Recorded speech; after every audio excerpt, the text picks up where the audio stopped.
আসসালামু আলাইকুম বন্ধুরা, কেমন আছেন? আলহামদুলিল্লাহ ভালো আছি, বেশি ভালো না, একটু অসুস্থ। আশা করতেছি আপনারা সবাই ভালো আছেন। আজ আমি শাক দিয়ে চিংড়ি মাছ আলু রান্না করব। সঙ্গেই থাকুন, ভিডিওটা না টেনে দেখতে থাকুন।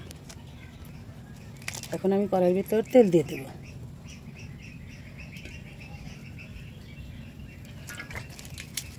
বন্ধুরা, আজ আমি বাটা ঘষা ছাড়া রান্না করব। শরীরটা বেশি ভালো না, সেই জন্য বাটা ঘষা করি নেই, শুধু কেটে দিয়েছি। এই যে রসুন দিয়ে দিলাম, কাঁচামরিচ দিয়ে দিলাম,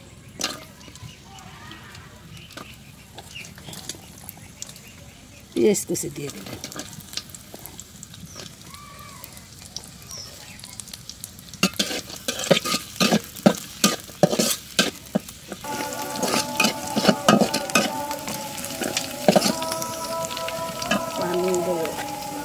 বন্ধুরা আমার এই যে পেঁয়াজ মরিচ কষার হয়ে গেছে, ভাজা হয়ে গেছে। এখন আমি গুঁড়ো মশলা দিয়ে দেবো। এই যে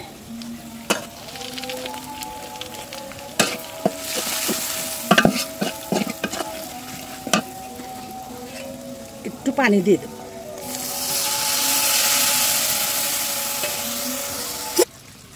বন্ধুরা দেখেন, আমার মশলা কষান হয়ে গেছে।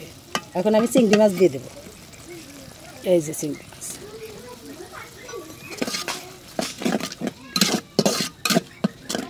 এখন আমি ঢেকে দেব।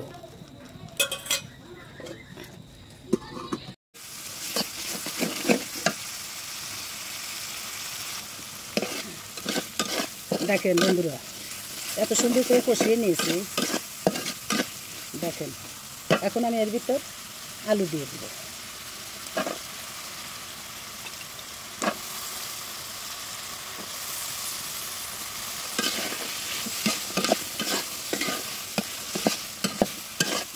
দেখেন বন্ধুরা, কত সুন্দর করে আমি কষাচ্ছি আলু চিংড়ি।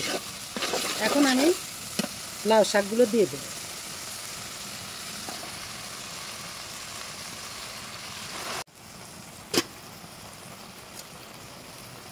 দেখেন বন্ধুরা, আমি শাকগুলো দিয়ে, শাক কম ডোগা তো খালি ডাটি, আমি এগুলো দিয়ে কষিয়ে নিলাম। বলবেন চিংড়ি তো দেখা যায় না, কিন্তু চিংড়ির যে দাম সোনার হরিণের মতো, সপ্তাহ 15 দিন পরে পরে পাওয়া যায়, তাও অনেক দাম। তাই অল্প দিয়ে কাম সেরে নিলাম। দেখেন বন্ধুরা, আমি একটু সামান্য জল দিয়ে দিব।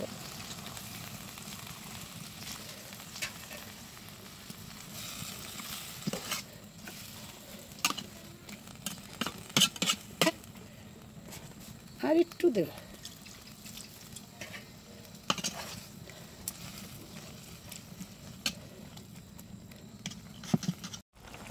দেখেন বন্ধুরা, আমার রান্না হয়ে গেছে। খেয়েও দেখলাম অসাধারণ স্বাদ হয়েছে। আপনারা এরকম করে রান্না করে খেয়ে দেখেন। আর আমার ভিডিওটা লাইক, কমেন্টস, শেয়ার, সাবস্ক্রাইব অবশ্যই করবেন। ধন্যবাদ।